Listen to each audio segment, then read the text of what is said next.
What does it look like if we do it on the camera? Hello, just mucking around. Show's about to start. Haven't got my letters yet, so just... Jess, thank you. Terrific. Thank you, darling. That's terrific. Tony Mack is here, hasn't been here for ages. Hello, mate. Thank you. Tony's the office boy tonight. Thank you very much, sir. Tony's on the panel tonight. First letter tonight. We can never agree on anything. Anything. Sounds like our panel. Second letter tonight. It's on the back of that one.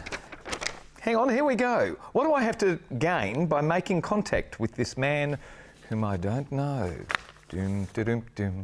We'll be reading about it in the paper tomorrow, I think. And the last letter tonight, I've recently had lunch with my daughter and she was complaining about how feminists are making it hard for her to stay at work. They're making it hard for everyone, aren't they? I don't think so. I'm a feminist and happy to be one. All these letters, terrific panel. Alex with her paintings, they're the ones that you can see in the background, so don't go away. 20 seconds, sweet and sour. See you soon. Thank you for the coffee, Jess. Thank you. No. Got a problem, big or small, would a miracle be nice? Our motley crew is back, churning out advice. You might even laugh a bit in the following half hour. Park your backside on the couch, cause baby it's time for Sweet and Sour. Right here on Sweet and...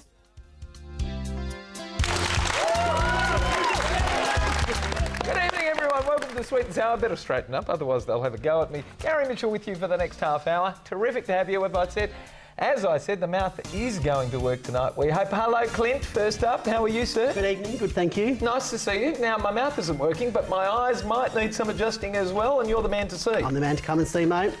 What happens as you get older, mate, as if we all don't know? Reading, gone. Reading's gone? Reading's gone. Is that it? That's about it. And hang on, but we can correct it with laser surgery. Only the distance prescription, though. Only the distance, yes. Not the close-up stuff. Not the close-up stuff. What do you do for the close-up stuff? Come and see me and I'll give you a good deal on a pair of specs, mate. That's it? That's it. Just specs? Easy as that. Eye care centre at UWA. What are they called? Cataracts? Yes. What happens there? Everything goes blurry, misty. Blurry, got to get them taken out. They don't correct anything other than the blurriness? Correct. Nothing boo. Stacey, have you got eye troubles? Welcome back. Thank you. Nice to see you. You too, Gary. My eyes are fine for short distance. Longer distance is getting a little bit blurry these days, so... That's what happens? Maybe I'll have to go and see Clint for some glasses. How many assets are you managing at the moment? Too many. Okay. No, quite a few assets, and I have lots of nice clients, which is really good, and I hope to keep it that way and get some more nice clients. Like? Well, is the market good? The rental market, which is what I deal with, is WA, not tell everybody else. the rental market in WA that I deal with is quite good at the moment. It's not as buoyant as it was, but we are still achieving really good prices. Is it going up or down? I think it's pretty static now because we did have a case a few years ago where the market was just going berserk and people would be offering well over what I asked and so forth. I mean, I'm talking $2,000 properties, but now it's static. It's a bit more static, thank goodness. You've been very busy. I know. Look at all these things behind us. Absolutely amazing. What are they for? Well, I just did that one because I like the look. You like the gentleman? Michael Hutchins. It was on TV not long ago, and then I saw that photo somewhere. I went, oh, I might paint that. So I did that yesterday. Right. Took me about 6 hours, I think, maybe more, 7. And it's still wet. So I've had a lot of interest in it. Okay. That's a fantastic piece. It's fantastic. Welcome back, Tony Mack. Lovely to have you back here, sir. It is lovely to be back, and thank you for the opportunity. I think the last time I was here is when I actually hosted Sweet and Sour. Is that right? And I make note that I was never asked back after that. That was about 5 years ago. And I'm glad you're here, Clint, because I need... So is this best for television, a pair like that, or do you go the no frames? Oh, I didn't see the difference, to be honest. Tough call. Tough call. Tough call. So, all right, put your glasses back on because we've got to do some work. Okay, You ready, sir? work. Yep, go. All right, Alex, you're first on this one, then Tony, then Clint, and Stacey, dear panellists. We can't ever agree on anything. Anything. Now, I want another child and he won't even hear of it. We have 2 already, but when we married 8 years ago, I always wanted, and he agreed, to have a big family of 5 if we could afford it. Well, now we can, and he just doesn't want to afford it. It seems that everything he agreed to when we were engaged, he's now reneging on. Never got the dog, never got the European holiday. All our money has gone into building bigger houses and moving. That's very nice, but I don't need a super-sized house and a property portfolio. I'd love more kids. I really would, but hubby says it will just hold us back financially. Should I just book us to Europe and try to fall pregnant on holidays? After all, if he can change our long-term plans, surely there won't be any repercussions if I do the same.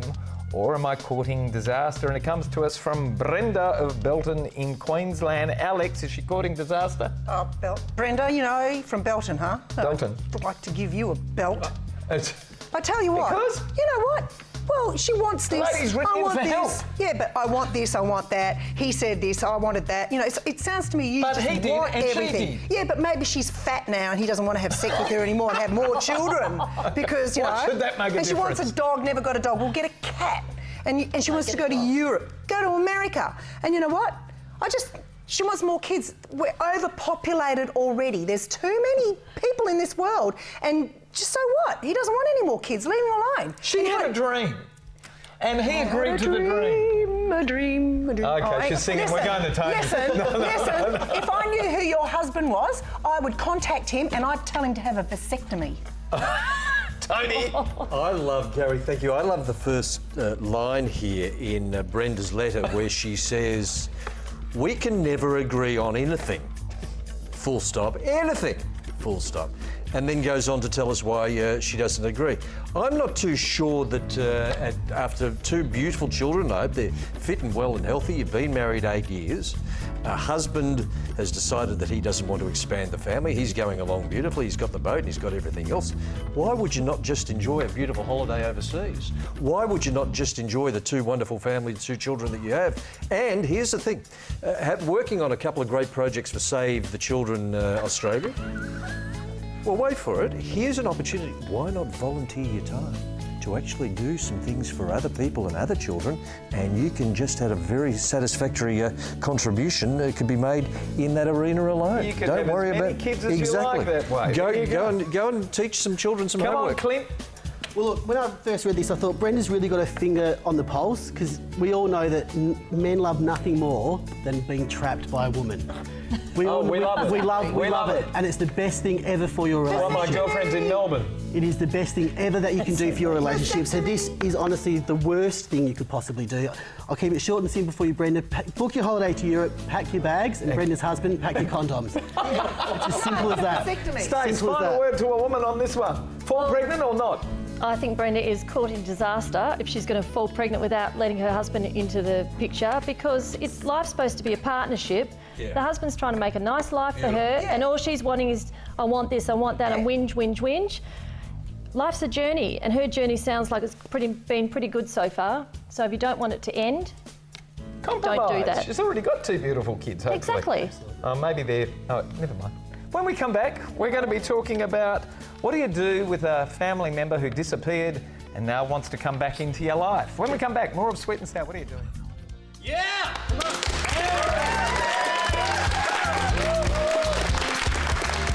Sweet and Sour. If you'd like to send us a letter, send it to the address that's about to appear on your screen, which is letters@sweetandsour.net.au. And we also have a website, there it is up there, which is sweetandsour.net.au. You can give us a like on Facebook, and we also have Twitter. I think Travis will be answering you back on Twitter. We'll see. Now, for everyone who does send us in a letter, and we do discuss it, we're going to send you to the movies, courtesy of Natalie Cameron and NRC Communications. And there's the movie The Other Woman, starring... You don't know. Yeah, what's her name? Cameron Diaz. And I the don't know other the two other as two. well. Read the letter the prompter is telling me. Oh. Dear Sweet and Sour, I'm quite sensitive about this topic and I would really love your views. I love my parents very much. My stepdad is awesome and I will always know him as Dad. He's been to every significant event in my life, birthdays, graduations, good times, bad times, and so many other things. My birth dad has never been in the picture at all and he hasn't had contact with me my entire life. So I was really surprised when out of the blue, he sent me a Facebook friend request. It was a little odd as there was no message attached, just a simple accept as friend request.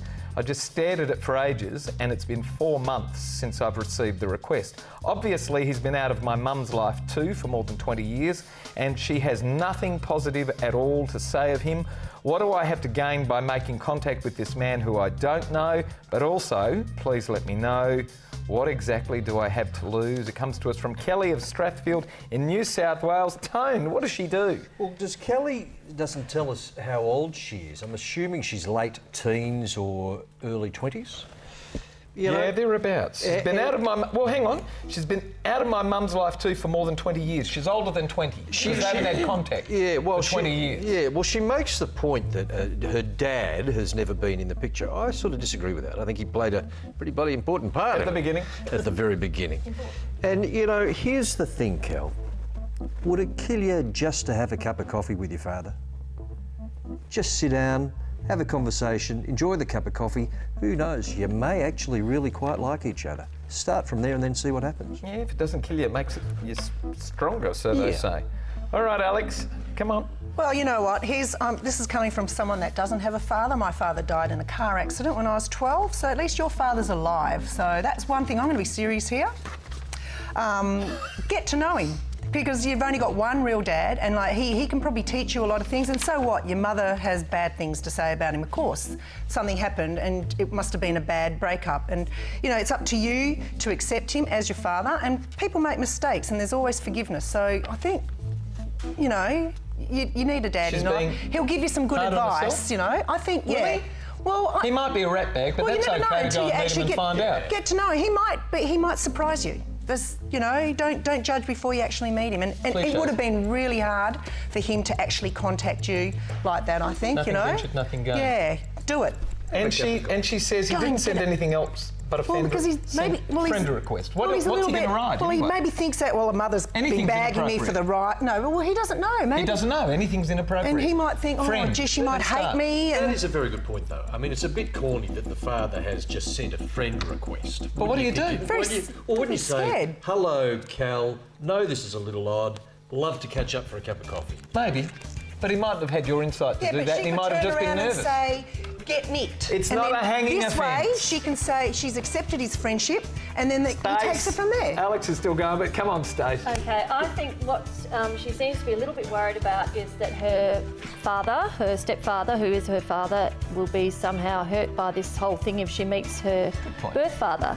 So I think what would be good to do would maybe discuss it with her mum and dad, and assure her stepfather that he is her father, you know, regardless of everything, but she really wouldn't just let him know she'd really like to meet her birth father, and he may play a different role in her life like a friend, and she can go from there, make her own decisions, because if she doesn't meet him, she's always going to wonder what he's like.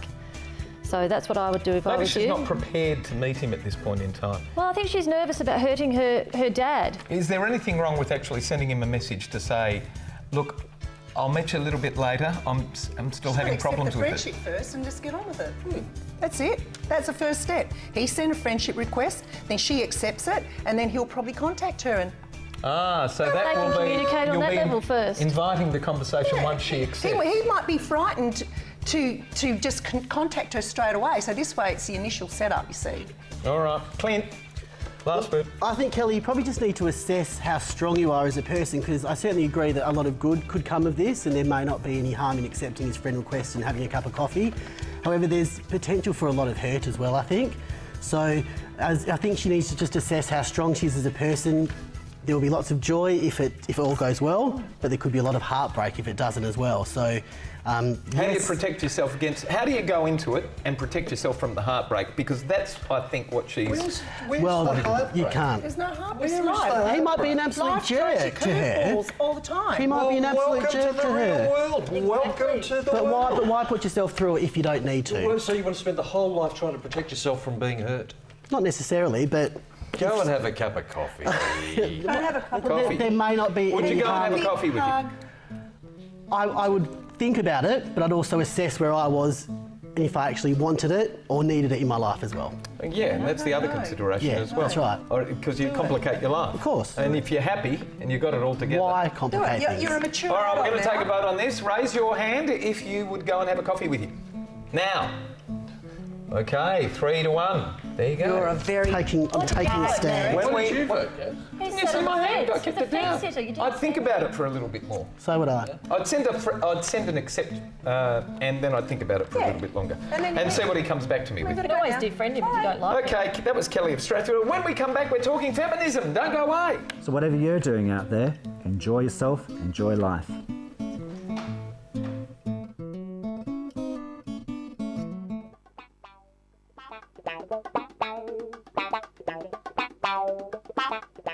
It's no good. We'll go straight into the letter. Hi, panel. I've recently had a lunch with my daughter and she was complaining about how feminists are making it hard for her to stay at work. Excuse me? I immediately thought feminism is the reason you have to work, that you have work. I tried asking what she meant, as surely she must have been confused. She told me that a group of women had stormed into her fabric store, she's a junior manager, you see, and these ladies had decided to stand inside and scream profanities over how the large number of men working in the store was demeaning their hobby, claiming the men were tainting it. I tried to correct her, explain that that display was not feminism, but in fact the exact opposite. Feminism was the idea of creating equal rights for women, equal to men, nothing more, nothing less. She laughed, claiming that these days that's not what it's about. Did something suddenly change? What's happened recently to make kids or people in general these days think that feminism is just women being bratty bitches? Has the idea of feminism been perverted to the point of no return? How did it get to that point that the term feminist is an insult? Well, I don't think it is. Prue of North Adelaide in South Australia. We go to a man first. Clint. Look, I don't really think feminist is an insult, really, but it's quite an archaic notion, though, in this day and age, I'd think. I wouldn't even think that kids these days would really have an idea of feminism, really. And I think when that's because of the progress that all the feminists made. Thank you very much. That's right. And I mean, in response to the letter, I mean, those ladies that went into the store yelling and screaming, they're fascists. That would be the reason feminists. why the kids have that view, if they even have a view of a feminist. But I mean, we've got two strong women on the panel here, and I believe they wouldn't have to call themselves a feminist. What do you understand by feminism in today's world? Well, I've got to agree, probably a bit of a bratty bitch. No, that's terrible. No, well, He said that word. What word? Prue said it first. Well, but only because of the ladies that went into the store and carried on like that. They're just delinquents. But that's fascists. You have to think how I think, therefore... See, they make people think that that's a feminist, though. Well, that's just a little bit doing that. A misnomer then. It's the wrong word. All right, Stace. Well, I personally think that Prue and her daughter have different views of feminism, or they think that feminism is two different things. I think the mother maybe understands that feminism, as I think, is equal rights for men and women, and the daughter is looking at this behaviour, this extreme behaviour, and saying it's feminism, when in fact it's basically just inappropriate behaviour, shouting in someone else's shop. So I think that's where the problem is, that they just have completely different views of what feminism really is. Prue does have a point though, and Clint touched on it. How is it that the word feminism has suddenly got to a point of being an insult? When did that happen? I was not aware of it. I'm a feminist. I think it's extreme behaviour, and people who have that really extreme behaviour, people say, oh, they're a feminist. And it's not really the case. They pick extreme examples, but they're not really feminists. They're just a loud, obnoxious person. Yeah, Are you a feminist, Alex? I don't know, am I? I don't think... You define yourself. We don't define you. You define yourself. Look, what I wanted to say about those women that stormed into the shop, you call them fascists, I call them bullies. Bullies, fascists, stormtroopers, whatever you want. I'm getting, like today, you've got to be careful about what you say about anything today. Like Jeremy Clarkson's getting in trouble because of that eeny, meeny, miny, mo thing. I mean, we can't even get gollywogs anymore, and we can't put on accents when we tell a story. Everything's just going crazy today. I don't know. I want to run away, go and hide somewhere. So it's everybody else's fault that we can't use the term feminist? No, because feminists used to, I remember someone saying, oh, you're a feminist. And it was said in a derogatory way. And I thought, well, what's wrong with that? I mean, if I believe in something, why can't I just have a belief without being labelled something? Good for you. Tony, are you a feminist? I could not disagree with you more. There you go. That's a double negative, which means I agree with you. I highly recommend, Kelly, that you ring your dad and have a cup of... Oh, no, that was the previous letter, wasn't it? Old age is settling in there, Tony. Yes. That's another thing about old people. Thank you. Thanks very much. I highly recommend... The white van's here just parked out. If you look at the context of the letter from Prue from North Adelaide, which is a great part of the world, Prue... all the things about which you write, frankly, a lot of it is just ill-mannered. And if people had more manners about a range of things in every level of communication that you either have with your mum, or whether it be a customer, whether you're having a conversation, or whether you're having a cup of coffee with your dad, just maintain a sense of decorum and just be well-mannered. And that's going to make a difference to all outcomes. Tony, do you like this letter to give away the pair of limited edition sunnies, courtesy of Valon Treves and Aussie Optical? Do I get to choose? Well, you can recommend. The others will vote. Well, I would like to nominate, if I may, the letter from Kelly, because I just think Kelly Stratfield, New South Wales. If I was about her dad. If I was the dad, her birth dad. I'd want Kelly, and I'd very much hope that Kelly would at least sit Alex, down do you concur? Oh yes, definitely letter 2. Stace? I agree. Clint? Letter 2. Absolutely. Yes, Kelly. Agreement on the show. Yay. Boring. All right. No, well, it's not. We all believe in the same coming thing. out to, who was it? Kelly of Strathfield, New Kelly. South Wales, Yes. a pair of limited edition. Go see your dad. Sunnies. Go see your dad. Speaking of sunnies, do you sell sunnies as well? We do, yes. Very good. We can't talk about them because we can't do shameless plugs, but that's terrific. Your name did appear on the show your at the optical bottom. needs, Remember it? yes, yes. All right, mate. Great to have you on the show. We'll Thank see you you for again inviting me soon. back. Absolutely, yes. And the market is still flat. Next time you come back. Flat? I said You it's told me it was- stable. Oh, what's the difference? Well, flat means there's nobody's wanting to rent anything. Stable means there's, you know, it's not Excuse me. as buoyant as it was, but it's still good. All right. Good to have you here, Stace. You too. And you're just whistling. I'm just looking because... at my artwork. It's beautiful. It's very. Do you sell any? Yep. Good for you. Where do they buy them from? Oh, they contact me through my website. Very good for you. Tony Mack, Thank you for having me back. It's been a pleasure to have you back, sir. We'll see you again more often now that you're back in Perth. Bye. Bye. Bye. Thank all of our wonderful guests. Thank our terrific crew, and thanks for having us. coffee with your dad. Don't have a coffee. At home tonight, Australia. Good night. Do not do it. Good night, everyone. Where are you, Sunny?